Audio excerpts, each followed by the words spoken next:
Good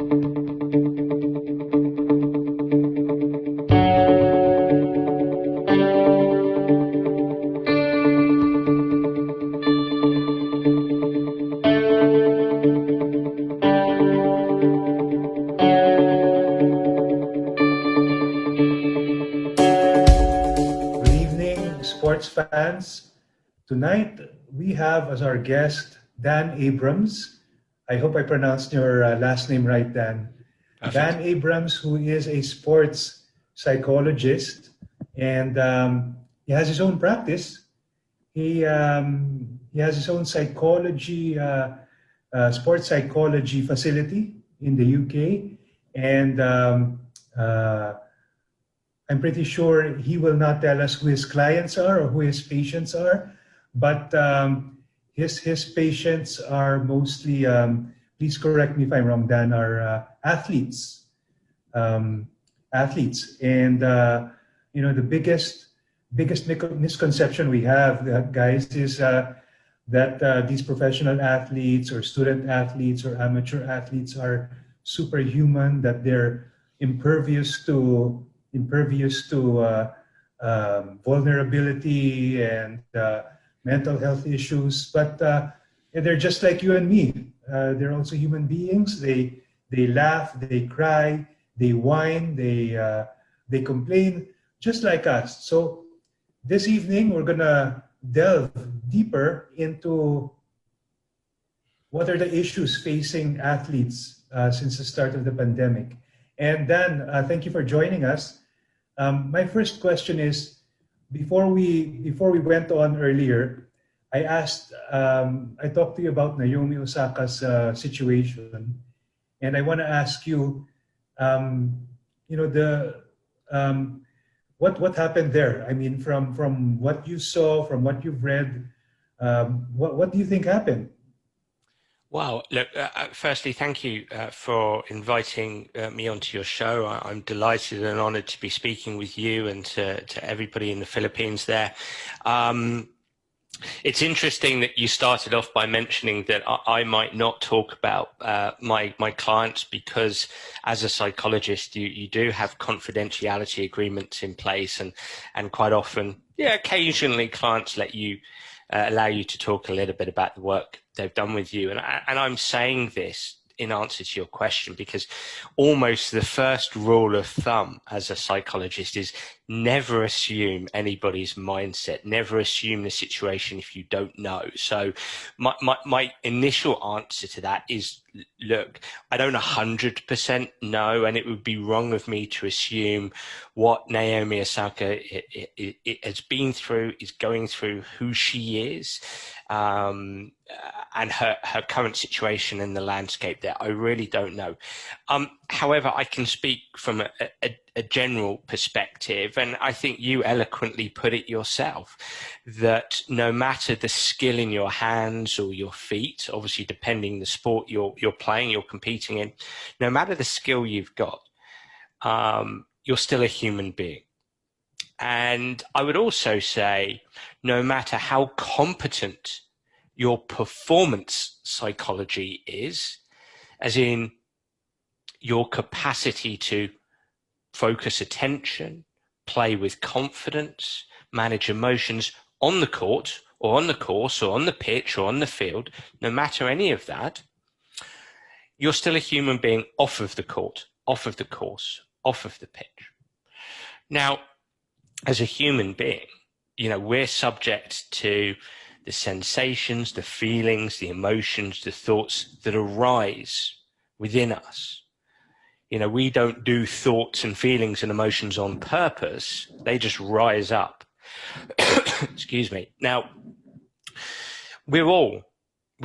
every single person on this planet has their own challenges, has their own unique challenges. We've all got challenges, and we're all going to experience thoughts, feelings, emotions, sensations shaped as anxiety or worry or doubt or fear, despondency, in some cases, low mood, depression, and so on and so forth.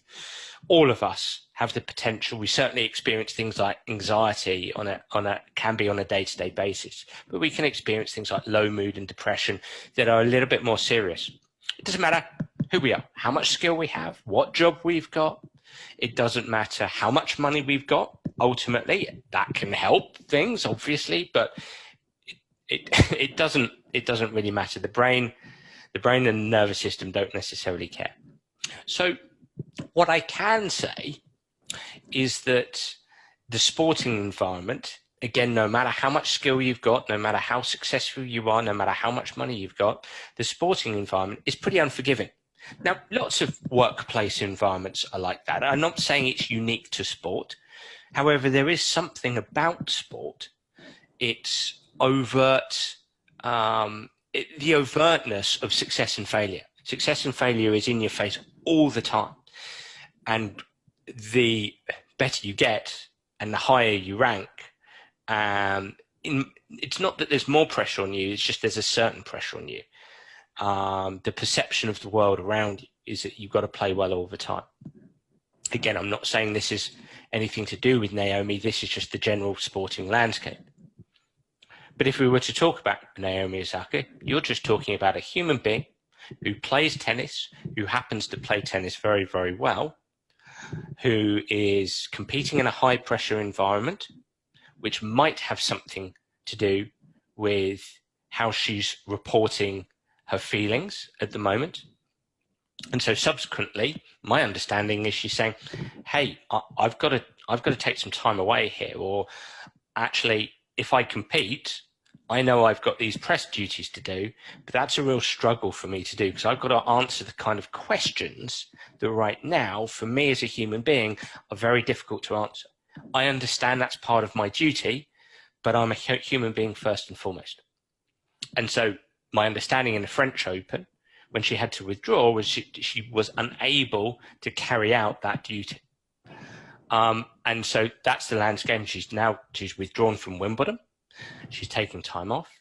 And so that's the situation with Naomi. I don't know anything other than that, but that gives you a slight introduction as to, the landscape. But okay, you've been around sports for a long time and professional athletes, and I'm sure media has had a profound effect on their psyche, on them mentally. Is that in the form of the types of questions they ask?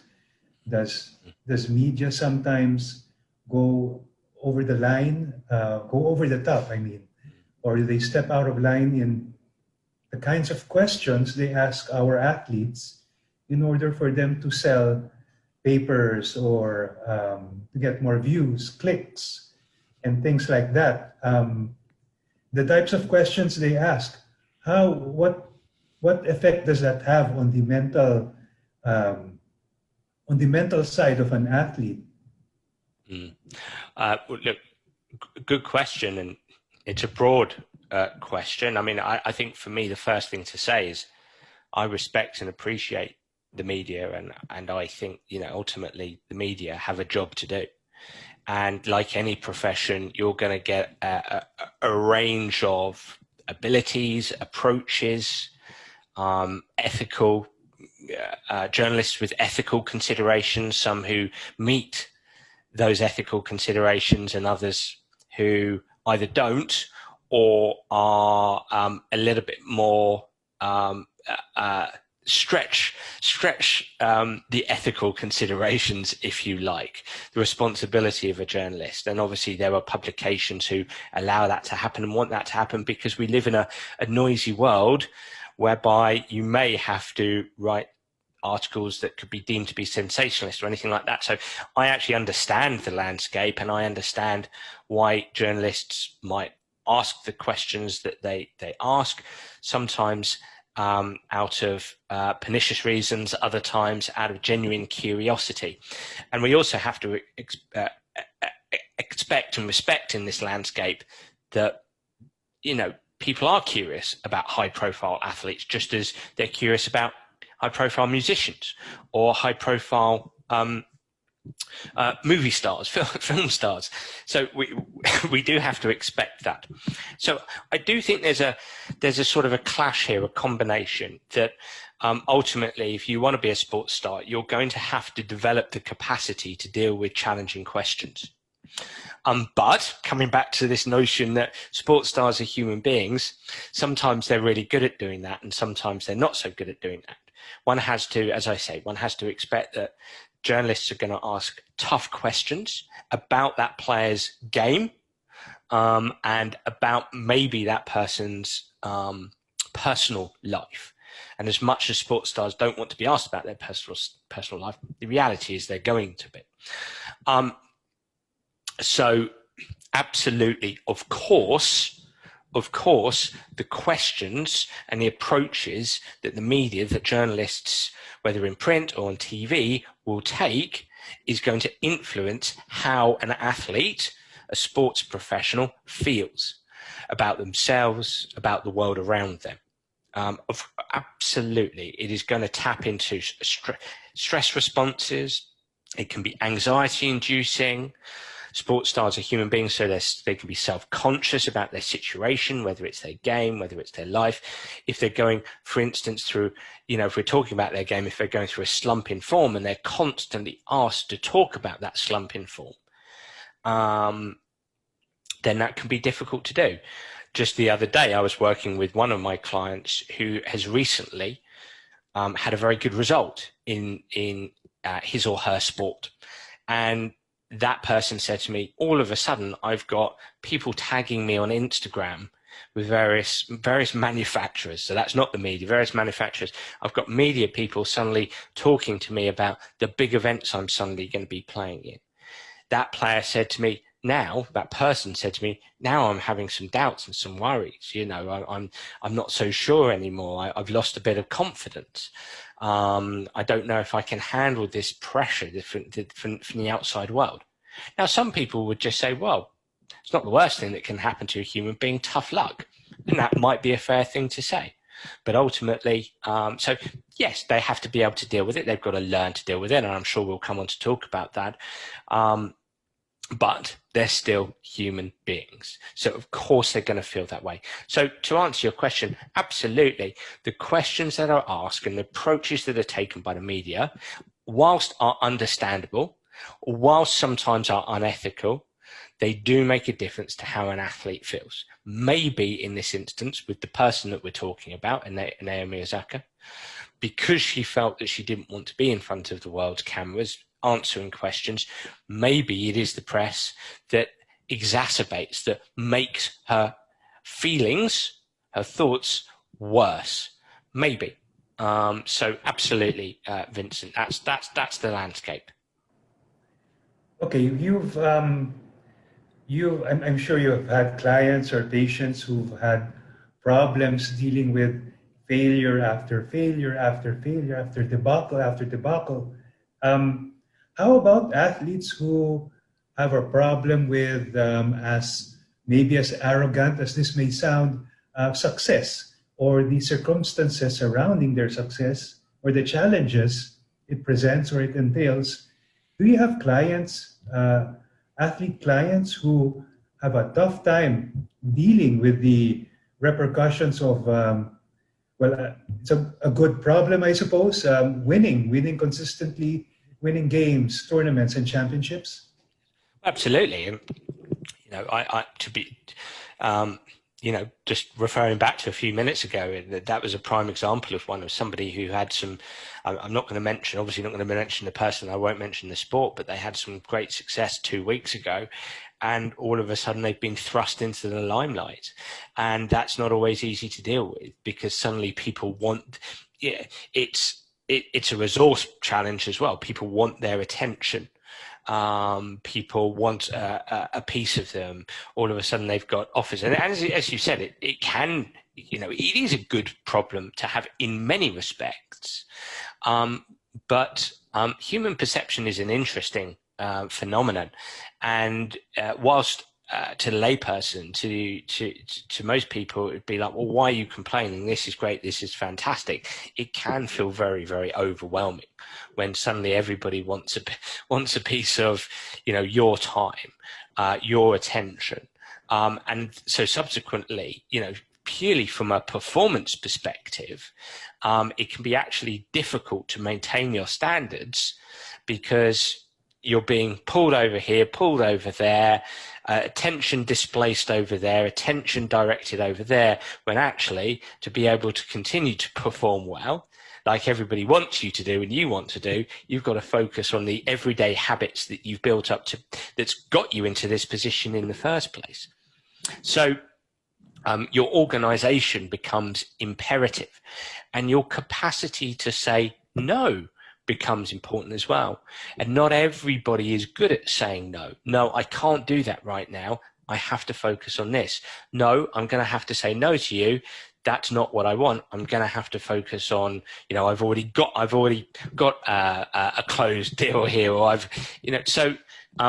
and I wouldn't dismiss that as something that isn't stressful, because if we borrowed from personality science, what personality science says to us, there are 5 big traits, human traits: extroversion, agreeableness, conscientiousness, openness, and neuroticism. Now, throwing some psychological jargon at you there, but if I hone in on agreeableness, what agreeableness is: politeness and compassion. Many people on this planet are very high agreeable. High agreeable people find it very stressful to say no to others, to push back, to be selfish, and to focus on themselves. And in many respects, high-level sport requires you to be selfish.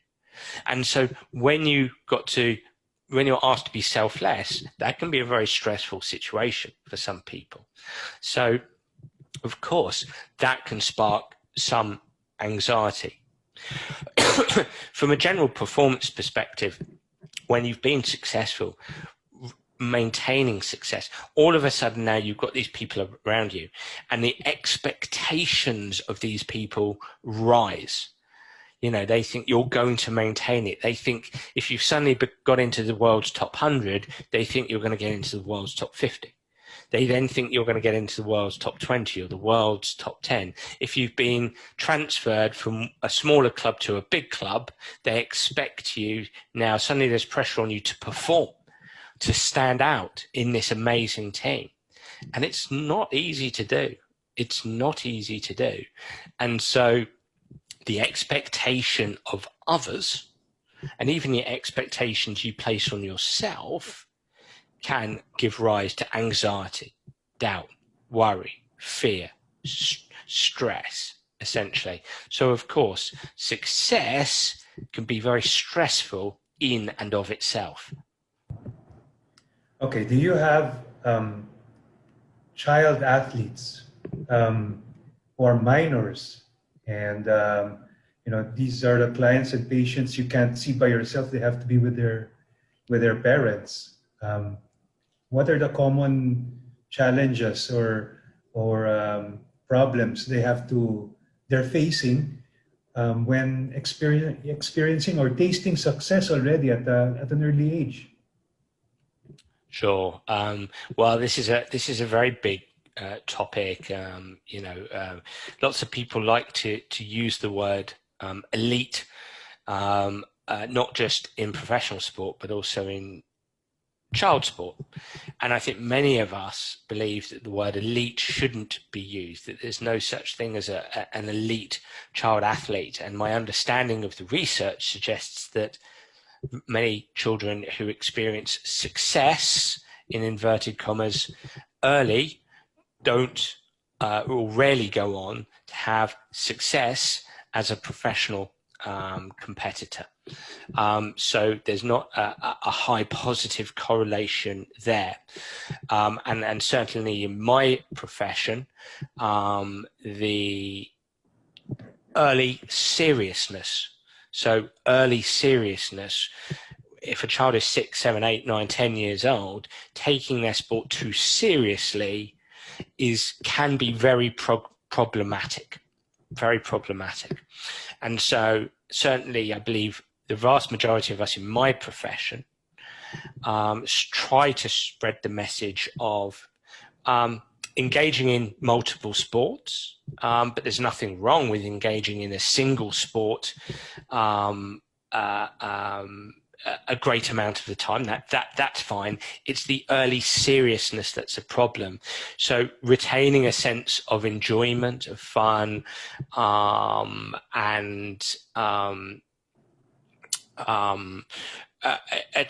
retaining a sense of this is just a hobby, that at 8 years old you're not a professional. That's a really important I believe standpoint to come from. To answer your question, I personally, as a sports psychologist, try not to work with children under the age of 12 because I don't think it's that necessary for a sports psychologist to work with anybody under that age, because it shouldn't be so serious that a sports psychologist needs to be brought in for a 12-year-old. Now, look, let me just say here, as a slight caveat, there's nothing wrong with a 10-year-old saying, hey, mummy, hey, daddy, hey, coach, I take sport really seriously. I love playing football, and this is really serious to me. One day I want to be a Premier League soccer player, or one day I want to play against the best tennis players in the world at Wimbledon or the French Open, or I want to play in the US Open golf, or whatever. Nothing wrong with that. Or I want to climb into the boxing ring. Nothing wrong with that at all. But it's when outside pressures, parents, coaches, others, put pressure on that child. I think the best response to a child who takes their sport really seriously is, we're here to support you. I want you to enjoy it. I want to give you the opportunity to enjoy the game, to play, improve, and we'll help you out in any way that we can. If you want to stop playing, you can stop playing. And then over time, as they get older, maybe the dial of seriousness is turned up and different processes are introduced into that environment. But at 12 years old and under, I wouldn't really engage with a child. What I might do is engage with parents and talk to them in this manner, advise them on what the research says, advise them on the best way to communicate with their child who is engaging in sport and is perhaps engaging seriously in their sport. I think a lot of my work at that age group is done with and through parents, with and through coaches. I think coaches in their role need to optimize their ability to deliver psychology in their coaching role. And I think that's what sports psychologists can help them with. Now, over 12 years old, 13, 14, 15, that landscape changes slightly, in my opinion. I might start to help a young player have a soft introduction to the kind of psychological techniques and tools that I work on with the very best players in the world, but just a very soft introduction, and then build from there. So important to me from an ethical standpoint is we just be careful about the seriousness with which we're helping the child engage in their sport with. Your sense, I want to get your sense on leagues and sports associations. Are they slowly opening up to talking about mental health? Or do athletes still hesitate on talking about their mental health issues? Is it still a taboo? Yeah, sure. Look, I think several things to say here. I think, the landscape is so much better than it was a decade ago, so much better even than it was 5 years ago. People are taking it seriously. I think that is maybe one of the good things that social media has done. I know people talk about the dark side of social media. I think this is the light side of social media. I think this is something social media has helped to spread the word about the importance of considering mental health within the sporting landscape from a participative and a competitive perspective. So I think it's getting a lot better. I think there's a lot of individual differences, Vincent. I really do. I think there are always going to be people who are upfront about their mental health challenges. There are others who are going to have mental health challenges and keep it to themselves and deal with it privately. There are going to be others who have mental health challenges and just keep it to themselves. And there's going to be others who, I don't want to say aren't believers in mental health or such a thing exists. But there's going to be a raft of opinions and attitudes. There always is. But I think that landscape has changed. I think what I'd like to say here is that perhaps in sport and sports psychology, we need to be better at helping people understand what sports psychology is, what psychology is within sport. And by that, I mean, when I sit down and I talk to coaches to help them understand this landscape, I'm often talking about 3 different levels from a psychological perspective for participants and competitors in sport. At the very top level is performance psychology, with individuals, with teams, with groups, with organizations. And the performance psychology piece is the learning, the engagement, the learning, the competitive piece. That's the paying attention on court. It's helping somebody build confidence to play football. It's helping somebody who walks into the boxing ring and is able to manage their emotions. It's skill acquisition. It's a part of coaching science. So it's very much the learning and the performance side of things. Underneath that, for me, is the welfare and well-being of athletes. And that's just very much helping athletes deal with the day-to-day thoughts, feelings, emotions, sensations they're experiencing. It's not psychopathological. So by that, I mean, it's not something very serious, but it's just, again, it's part of being a human being. Somebody wouldn't have to withdraw from an event because they're suffering from a bit of ill-being, but it might impact their performance, but it impacts their day-to-day functioning. It impacts their day-to-day enjoyment of being a human being. So they've got a bit of low mood. They're suffering from a bit of anxiety about things. They've had an argument with somebody who's important to them. They're having ongoing relationship challenges or some ill health or something. Those are welfare and well-being challenges to me. Now, underneath that, I think, is the mental health piece. And that's more the psychopathological, the more pernicious stuff around serious clinical depression, personality disorders, things that aren't very nice. Even myself as a sports psychologist actually go beyond my competence level that I have to hand over to a clinical psychologist. So I think that's important for your listeners to hear, is this understanding of, there's different types of psychology that are relevant in the environment. I think when we're talking about, when you say mental health, I would include well-being and welfare into that. And I think I think both are better treated now. We just need to continue to get the message out there and to continue to help coaches, governing bodies, organizations, clubs, teams understand this landscape, but also understand this landscape with relevance to performance psychology, because it's all connected. So I hope that answers your question. Yes. Do you think society is, in general, is still judgmental on athletes who go to see a sports psychologist? Is society in general still judgmental about that? Yeah, can be. Again, I think it's similar to your last question in as much as I think that landscape has got so much better now. Certainly, look, if we're speaking to a global audience here, it might be that the landscape in the Philippines is different to the landscape in Russia, which is different to the landscape in Spain, which is different to the landscape in the United States, which might be different to the landscape in Brazil, the UK. So globally, there are cultural differences in attitudes towards psychology, sports psychology, and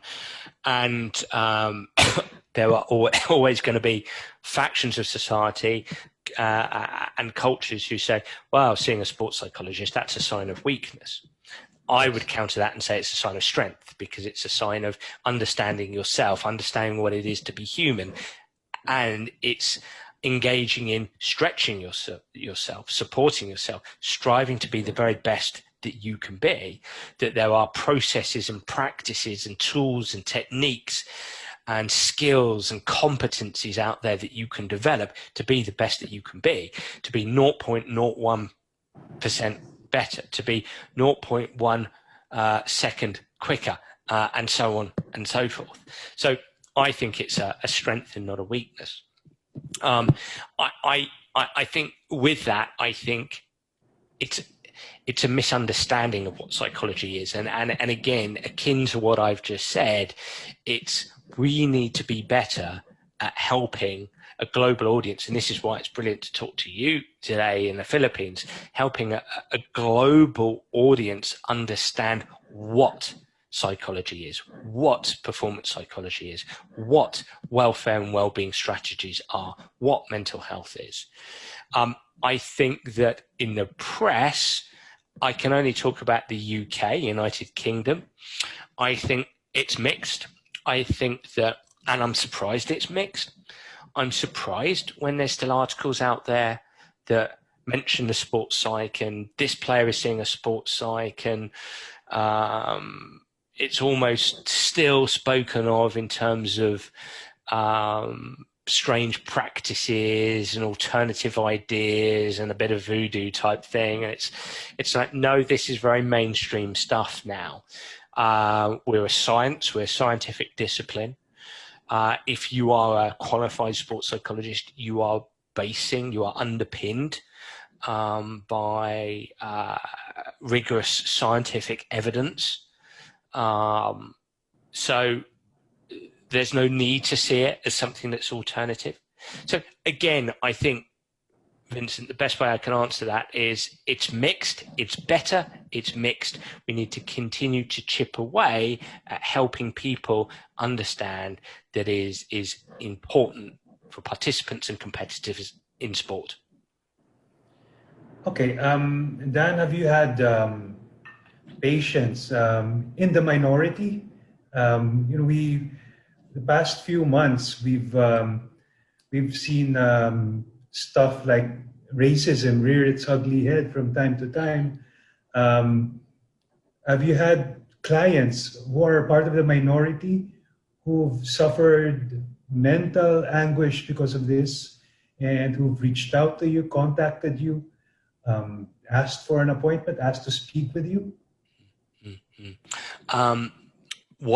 The way I'd answer that is, of late, I haven't necessarily had anybody reach out to me because of racism, because of prejudice. However, I've spoken when I've been engaged in my consultancy practice with clubs, with teams.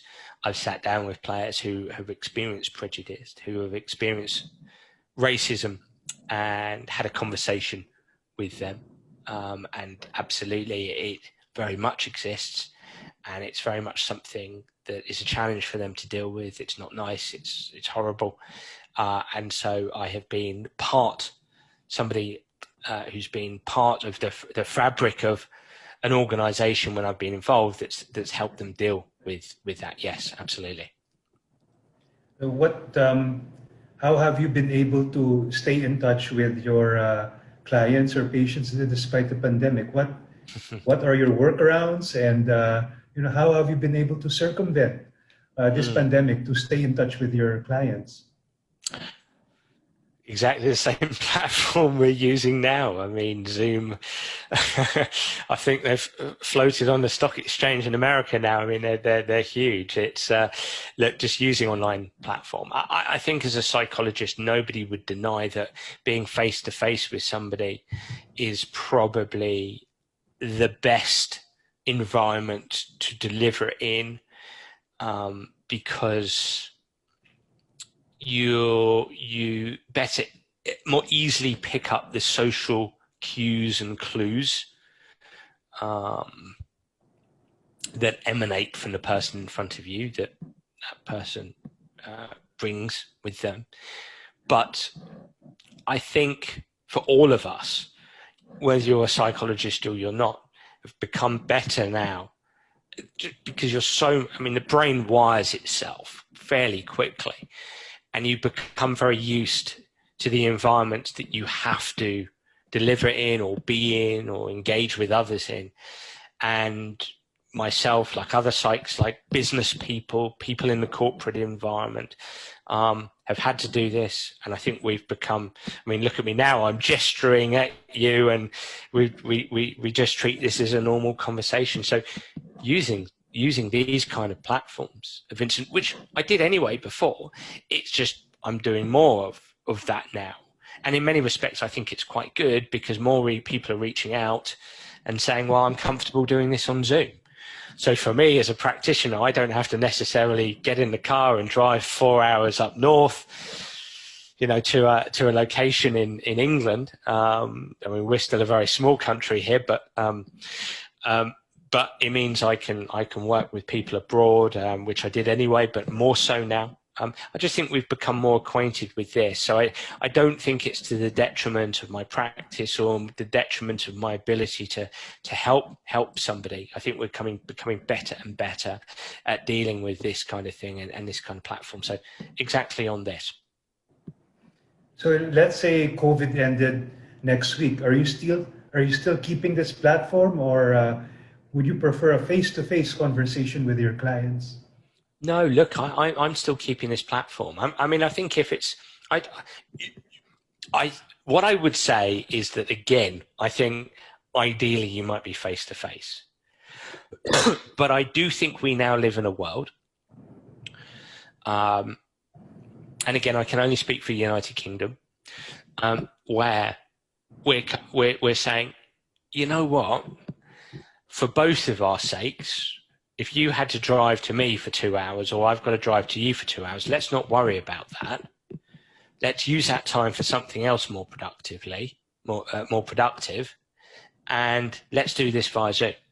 So I absolutely would say, whilst preferably face-to-face might be better, slightly better, it's not so much better that you wouldn't choose to do Zoom and use that 2 hours to do something else, essentially, and be more productive there. So I think what it affords us is choice with how we go about what we do. I think that if I'm delivering a group session, I think that puts an emphasis even more on being present. I do group sessions on Zoom. I've done group sessions, especially when you're being broadcasted into a room with lots of people in there. Again, I would say, if needs must, and timing was of the essence, I'd say, let's do the Zoom. You've got your team in a room. You've got 20 players in a room. I'm going to be on Zoom. I'm going to broadcast it. No problem at all. We'll do that. And I think we'll continue to get better and better at doing that. So yes, absolutely. I think in my own practice, in other psychologists' practice, and I would imagine in other businesses, in other lines of work, this kind of, whether it's Zoom or another platform, we'll be utilizing this more and more. Okay, how do you see your profession evolving in the next several years? Do you see more teams, more associations? In the process of taking care of their players, I'm guessing they want a holistic type of management and taking care of their players, which includes mental. Do you see more teams, more organizations, sports organizations hiring sports psychologists? I do. I think that started already. I think that clearly resources are the limiting factor here. If we go over to America, there isn't an NFL team, an NBA team who doesn't have mental health provision. And again, I'm going to discriminate between mental health and performance psychology there. They have mental health provision. They don't necessarily have performance psychology provision, is my understanding. I know in baseball, MLB, that actually, almost the other way around, they're very performance psychology driven for various reasons. So that landscape in America is happening already. There are obviously lots of colleges who have sports psychology provision.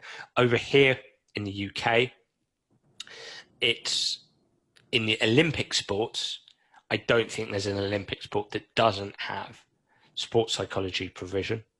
Great Britain have finished, I think, third, and second in the last 3 Olympics in the medals table, or third, second, I think. And I think they would, people within those teams would say sports psychology has played a big part of that. A part of it, not everything, but that holistic, as you say, approach, that integrated approach. In, let's say, our national sport, football, in football, more and more clubs are utilising sports psychology. Clearly, clubs who are lower down the leagues, who don't have the kind of resources, just won't be able to pay for it. So that's where sports psychology needs to find a way to work with and through coaches. That might be through qualifications with national governing bodies. It might be through online courses. All of my work, I give 90% of my work away, writing on LinkedIn, Facebook, using Twitter, my blog, my podcast, the Sports Site Show. Most of my work is given away free. So that's kind of education within itself. And there are so many more resources out there now for people.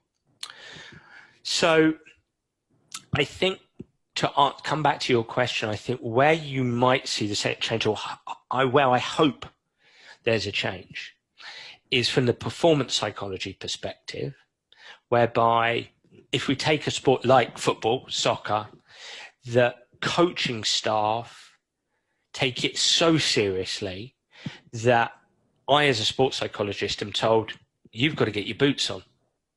You've got to get your boots on. You've got to come out on the grass with us, and you've got to deliver on the grass with us in our sessions, in our activities. You've got to be on hand to reinforce your messages to players. Because from a performance psychology, and I know we're here to talk about mental health, but mental health and well-being stems from performance psychology.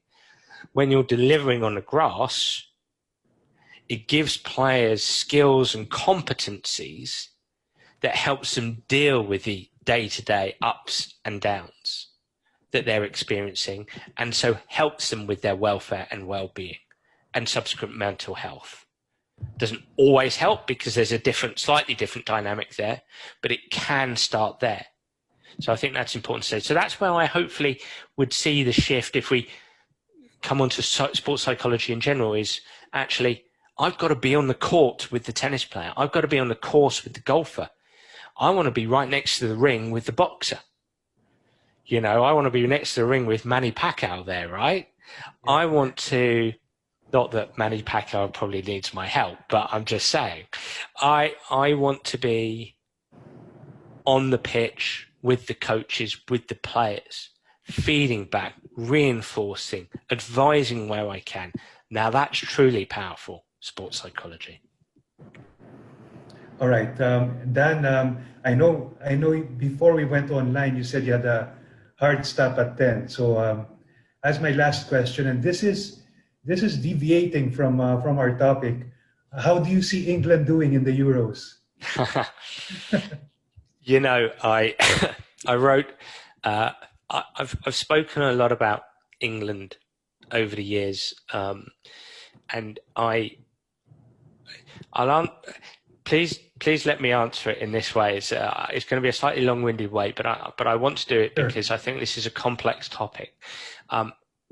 Before I became a sports psychologist, I was a professional golfer and then a golf coach. I know how challenging it is to play at the very highest level of sport. I know how challenging it is physically, technically, tactically, and mentally.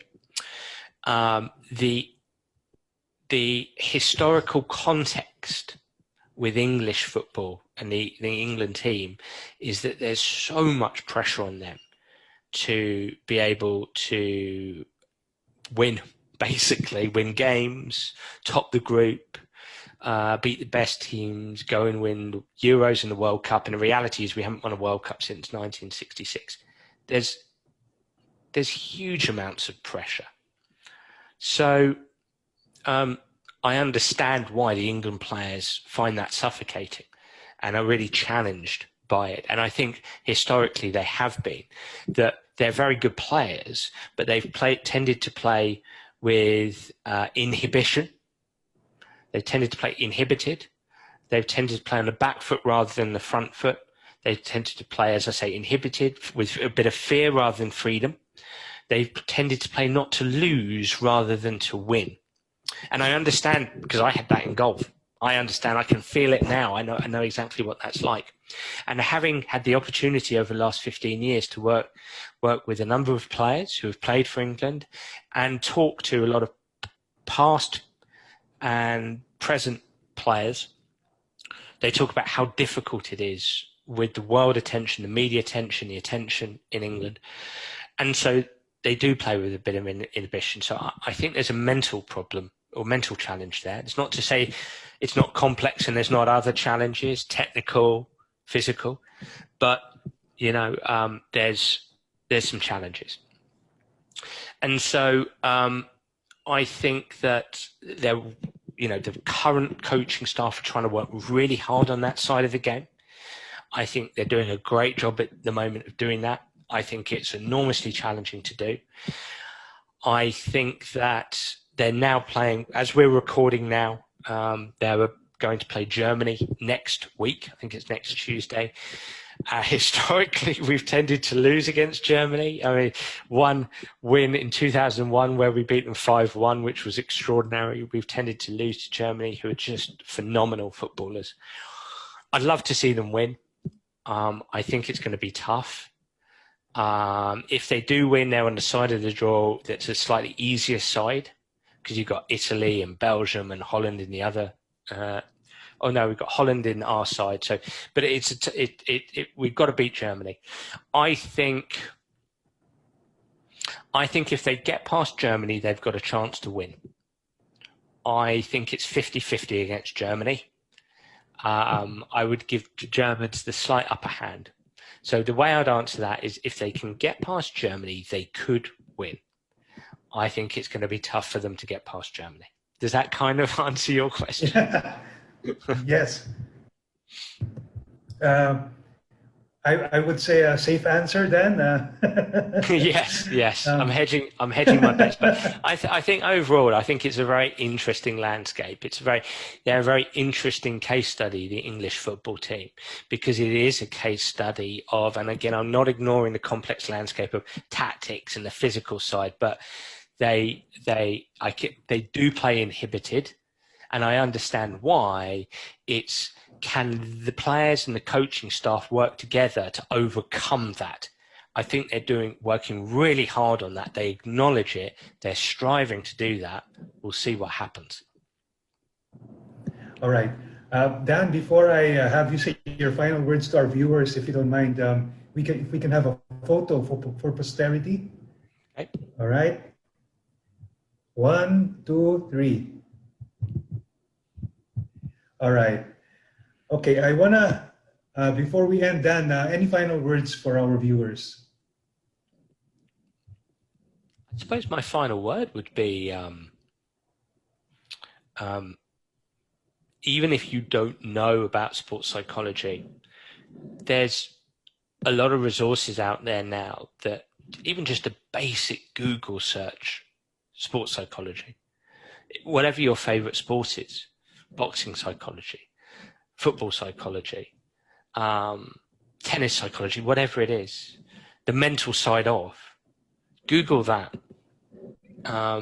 learn one technique or tool, and you'll find you'll be able to use that technique or tool in your everyday life. So that's what I would say, is just strive to be curious, and especially if you're a bit skeptical, and it's fine to be skeptical. If it's something new to you, you're bound to be skeptical, because you might see sport through the prism of physicality, or you might see sport through the prism of the lens of technique or tactics, and that's completely understandable. I would say be curious.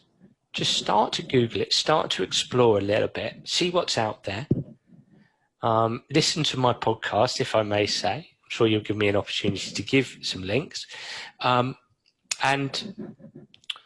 go from there, build from there. You know, it's psychology is very broad and it's very deep, and it can be quite intimidating. Just give yourself, begin at the beginning, learn one thing, and then build from there. All right. On that note, Dan, I thank you so much for your time. Thank you for joining us. I know you're a busy man. Thanks for having the time to join us. And that ends our episode on the inner workings of the inner mind of an athlete with Dan Abrahams. So see you tomorrow for another episode of Sports for All. And with that, we bid you adieu, and good night. Stay safe, everyone. So long.